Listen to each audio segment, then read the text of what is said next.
কোষে দেখি 1.5-এর 4 নম্বর অঙ্কটি বহুবার পরীক্ষায় এসেছে। মাধ্যমিকের জন্য এটি বিশেষ গুরুত্বপূর্ণ। তবে বর্তমানে চলতেছে ইউনিট টেস্ট, প্রথম ইউনিট টেস্ট।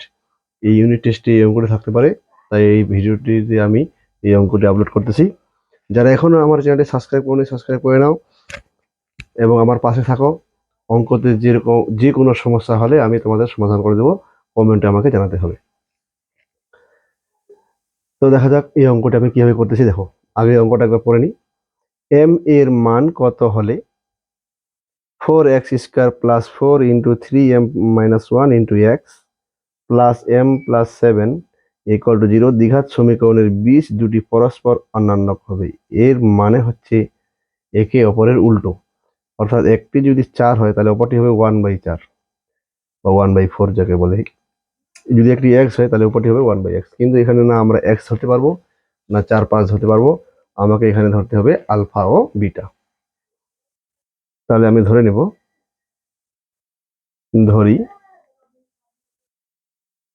একটি বীজ সমান সমান আলফা, তাহলে অপর বীজ 1/আলফা।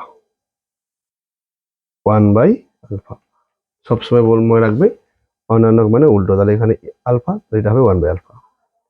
এবার অ্যাকর্ডিং টু কোশ্চিন এখানে বলছে পরস্পর অন্যান্য মানে গুণফলের সূত্র।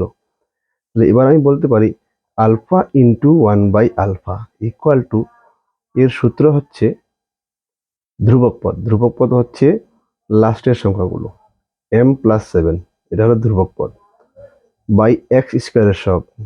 x² সহগ হচ্ছে 4। এবার আলফা আলফা কেটে দিলাম, তাহলে কি থাকলো m + 7, 4 একে 4। এবার m = 4, এটা প্লাস আছে বসে গেলে -7। তাহলে m = হয়ে গেল 7 থেকে 4 চলে গেলে 3, তাহলে m এর মান হয়ে গেল আমার 3। এটাই অ্যান্সার। তো কেমন লাগলো? যদি ভালো লেগে থাকে তো অবশ্যই লাইক করবে, চ্যানেলটিকে সাবস্ক্রাইব করতে ভুলবেন না। ধন্যবাদ।